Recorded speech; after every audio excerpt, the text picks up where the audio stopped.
हम आपको बताने वाले हैं कुछ ऐसी गलतियां जिनको आप सुधार कर अपने शॉर्टपुट थ्रो को मात्र 1 से 2 दिन के अंदर बढ़ाएंगे। जी हाँ, आप सही सुन रहे हैं, 1 से 2 दिन में जो अभी तक आप नहीं कर पाए हैं या जहां तक आप जाना चाहते हैं, आपका शॉट इंप्रूव नहीं हो रहा है, बस आपको लगता है कि आपकी बॉडी के अंदर या तो पावर कम है या फिर स्पीड कम है। लेकिन स्पीड को हम टेक्निकली और कैसे बढ़ा सकते हैं, हम पावर को और ज़्यादा अच्छे तरीके से, हम अपनी स्पीड को और ज़्यादा अच्छे तरीके से कैसे लेके आ सकते हैं शॉर्टपुट थ्रो में। और स्टेप आउट वाला स्पीड होता है, रिलीज वाला स्पीड होता है, इसको बढ़ा सकते हैं। चलिए हम बात करते हैं उन गलतियों पे। कुछ लोगों का मानना है कि ये वाली हड्डी यहाँ से आई है और यहाँ से हमें धकाना है, यहाँ से शॉट मैक्सिमम नहीं जाता। ओके, यहाँ से कभी नहीं जाएगा आपका शॉट मैक्सिमम, आपका शॉट जाएगा यहाँ से, फिंगर से। लास्ट टाइम फिंगर से उसको हमें फ्लिक करना होता है, पुश करना होता है। किस तरीके से? जब हम इसको धकाते जाते हैं तो ये लास्ट टाइम हमारे फिंगर से पुश होना चाहिए। बताया क्या जाता है कि इधर रखना है और इसको यहाँ से धकाना है, और जाना कैसे चाहिए वो देख लो। इस तरीके से ये लास्ट में ये इनका फ्लिक होना चाहिए, इस तरीके से। ये लास्ट में यहाँ से हमने पुश किया और ये जब रिलीज होगा लास्ट टाइम तो ये इस तरीके से आएगा। ओके, कैसे एक बार देखो।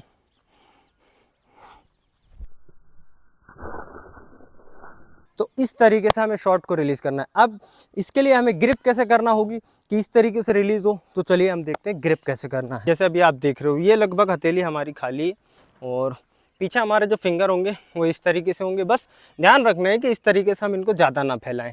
सेकंड चीज़, इस तरीके से हमें ये फिंगर और ये थंब को आगे लेके नहीं आना है। कई लोग इस तरीके से भी पकड़ लेते हैं, तो ये नहीं करना है। ठीक है, सही तरीका ये हमारा, इस तरीके से हमें पकड़ना है शॉट को। तो जब आप ये ग्रिप करते हैं और इस ग्रिप को करने के बाद करना क्या है, सेकंड चीज़, इसको गले पे आगे की तरफ होल्ड करना है। यहाँ पे इसको आगे की तरफ हम होल्ड करेंगे इस तरीके से, यानी कि शॉट का वजन हमें कंधे पे नहीं देना है, थोड़ा आगे की तरफ हम लगा के रखेंगे यहाँ पे। ओके, और ये एल्बो हमें इस तरीके से रखना है उठा के। ठीक है, शोल्डर के पैरेलल रखने की कोशिश करना है, हल्का फुल्का नीचे ऊपर हो सकता है, ज़्यादा भी नहीं खींचना है ऐसे, वो ज़्यादा नीचे की तरफ भी ना जाए। स्पेशली हमें तब ध्यान रखना है जब हम यहाँ से स्टेप आउट करते हैं तो ये एल्बो हमारा नीचे की तरफ आ जाता है। तो इसका ध्यान रखना है कि ये नीचे की तरफ ना, ये इस तरीके से रहे, और यहाँ से आप शॉट को सीधा एक लाइन में पुश करेंगे, इसको रिलीज करेंगे। तो चलो अब हम देखते हैं सेकंड, होल्ड करने में गलती। तो जब होल्ड करते हैं बच्चे, तो ग्रिप कर लिया सही तरीके से, सब कुछ कर लिया। ओके, तो ग्रिप करने के बाद क्या करते हैं, इसको गले पे ना रख के इसको कंधे पे उसका वजन छोड़ देंगे। सेकंड चीज़, इसको ऐसे फिर पकड़ लेते हो, आपकी ये गिरे ना। जब आप इसको पकड़ लेते हो तो फिर ग्रिप बिगड़ जाता है। इसको पकड़ना नहीं है आपको, ठीक है, इसको रखना है सिर्फ यहाँ पे इस तरीके से, बिल्कुल भी नहीं पकड़ना है शॉट को। इस तरीके से हम रखेंगे और इसको गले पे और हाथ के बीच में दबा के रखेंगे।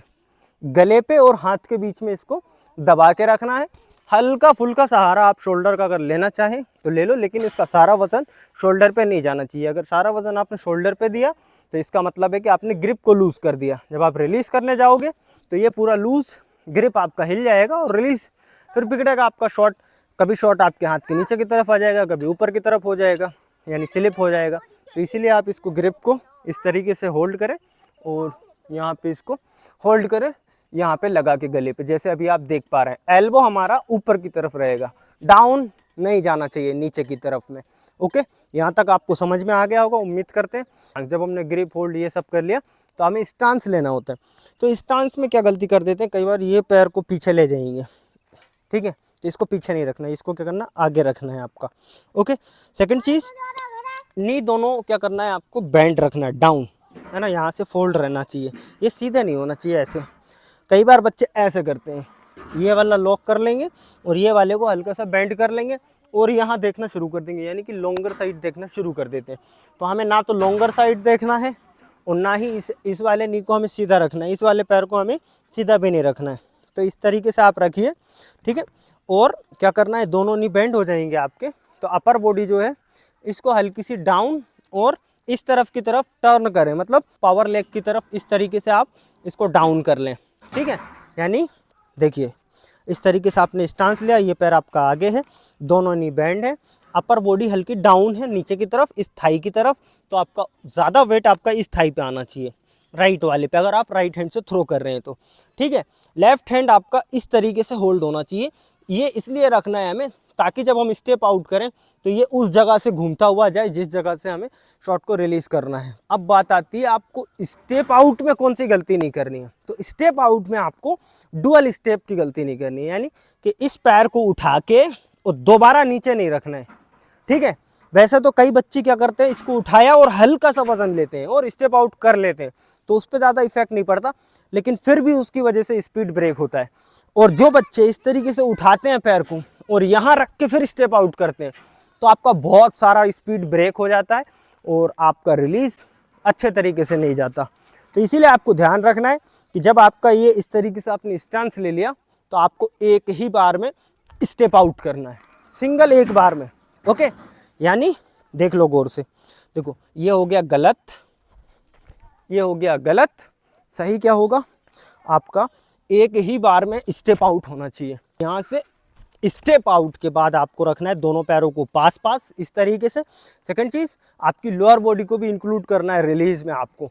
कई बार क्या होता है, जब हम इनको पीछे रख लेते हैं पैर को, तो हम अपर बॉडी से, ओनली अपर बॉडी से शॉट को रिलीज मारते हैं, जो कि हम अपनी बॉडी के पूरी पावर और स्ट्रेंथ स्पीड को यूज़ नहीं कर रहे होते हैं। तो इसीलिए हमें क्या करना है, स्टेप आउट हुआ, दोनों पैर थोड़े पास रहेंगे, ज़्यादा इनमें गैप ना रहे, और डाउन जाके पूरी ताकत से आपको ऊपर की तरफ उठना है, जिसमें आपकी लोअर बॉडी भी इंक्लूड रहेगी, कोर, अपर, पूरी ओवरऑल बॉडी का आपको पावर यूज करना है, स्पीड यूज करना है, ज़्यादा से ज़्यादा स्पीड से आपको उसको पुश करना है, ज़्यादा से ज़्यादा उसको ताकत लगाना है। तो इस तरीके से आपको स्टेप आउट में ध्यान रखना है। अब यहाँ पे बात आ जाती है रिलीज की, रिलीज किस तरीके से सही होगा। अब रिलीज में यह करते हैं कि लेफ्ट हैंड हमारा नीचे की तरफ रह गया, ठीक है, और इसको हम यहीं से घुमा दिए ऐसे, या हम इसको घुमा ही नहीं रहे, बस हम यहाँ से इस तरीके से, बहुत सारे बच्चे आते हैं इस तरीके से ऐसे मार रहे हैं, तो ये सब गलत है। हमें कोशिश करना है कि लेफ्ट हैंड हमारा इस तरीके से घूमे।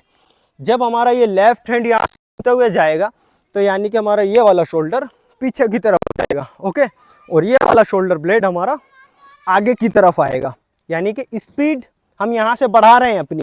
जब हम इसको खींच रहे हैं तो ये वाला शोल्डर क्या कर रहा है, पीछे की तरफ जाएगा, और ये वाला शोल्डर क्या होगा, स्पीड से आगे की तरफ आएगा। जब ये स्पीड से आगे की तरफ आएगा तो हम ज़्यादा स्पीड से शॉट को रिलीज कर पाएंगे, ओके। तो इस तरीके से हमें लेफ्ट हैंड का ध्यान रखना है, यहाँ पे ये घूम के आए, ओके। सेकंड चीज़, इसको यहाँ से घुमाते हुए यहाँ खींचना है। ये हमें स्पीड के साथ साथ बैलेंस भी प्रोवाइड कराता है लेफ्ट हैंड इस तरीके से। और इस वाले हाथ का काम क्या है कि इसको 39 से 45 डिग्री के एंगल में हमें रिलीज मारना है, और रिलीज करते हुए हमें ये ध्यान रखना है। बहुत सारे बच्चे क्या करते हैं, हेड डाउन कर लेते हैं इस तरीके से, तो हमें अपने हेड को डाउन नहीं करना, हमें क्या करना है, अपने चेस्ट को आसमान की तरफ, फेस को आसमान की तरफ करना है, ताकि हमारी बॉडी आगे की तरफ डाउन न जाए। लेफ्ट हैंड को यहाँ से होल्ड करते हुए हमें इस शोल्डर का ध्यान रखना है कि ज़्यादा आगे तक पुश करें। जब आप यहीं से शॉट को आगे तक पुश करोगे तो वो और अच्छे तरीके से रिलीज जाएगा, ओके। अब जब हम आगे तक इसको पुश करते हैं तो इसमें एक खतरा होता है कि आप आगे की तरफ गिर जाएंगे और फाउल हो जाएगा। या लेफ्ट हैंड को जब हम नीचे से घुमाते हैं तो उसमें भी बॉडी एकदम से आगे की तरफ जाती है, या हेड को हम डाउन करते हैं तो उसमें भी बॉडी एकदम से आगे की तरफ चली जाती है। तो इसके लिए हमें क्या करना है, जब हम देखिए स्टेप आउट करके जाएंगे और इसको धकाएंगे, तो इस वाले पैर का ध्यान रखना है कि इसको यहाँ से रिलीज के बाद, उठाने के बाद इसको नीचे नहीं रखना है, ओके। इसको क्या करना है, घुमा के लेके आना है, ठीक है। ये हमारा इस तरीके से घुमा के लाइए। ये आप प्रैक्टिस जब करेंगे इसको तो ये चीज़ आपकी हैबिट में आ जाएगी। आपका पूरा पैर यहाँ से घूम के ऐसे आएगा, ओके।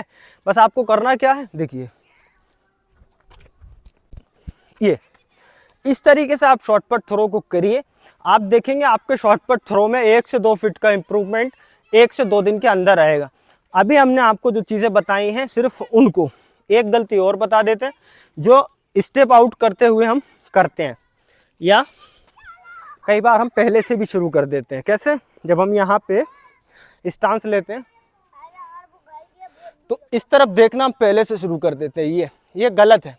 हमें यहाँ पहले से नहीं देखना है, ओके, क्योंकि हमारे यहाँ के सारे मसल्स का मूव इस तरफ हो चुका है, बैक भी हमारा लगभग इस तरफ हो गया। अब हम जाएंगे यहाँ से और मारेंगे उसको, तो सही नहीं जाएगा। तो रखना कैसे, इस तरीके से आप यहाँ पे देखेंगे, ओके। स्टेप आउट में भी आप यही देखेंगे। अब यहीं से घुमा के आपको मारना है, तो आप ऐसा करेंगे शॉर्टपट, तो 101% आपका शॉर्टपट थ्रो बढ़ जाएगा। साथ ही साथ शॉर्टपट थ्रो के लिए हमें अपनी पावर, स्ट्रेंथ, फ्लेक्सिबिलिटी, एजिलिटी और स्पीड को भी इम्प्रूव करना होता है। तो उसके लिए ये वाला आप वीडियो देखें, इसमें सारे वर्कआउट इंक्लूड है आपके वीकली शेड्यूल में। और अगर आप और भी ज़्यादा गलतियों को और ज़्यादा अच्छे तरीके से समझना चाहते हैं, उनको सुधारना चाहते हैं, तो उसके लिए आप ये वाला वीडियो देखें। ये दोनों वीडियो काफ़ी ज़्यादा इफ़ेक्टिव है, कई सारे बच्चों ने अपने शॉट को इन दोनों वीडियो के माध्यम से इम्प्रूव किया है। आप भी जाके इन दोनों वीडियोस के कमेंट्स को देखें और आज हमने जो आपको समझाया है आप इस वीडियो को भी समझें कि आप कहाँ पे गलती करते हैं। तो मिलते हैं अगले वीडियो में। जय हिंद।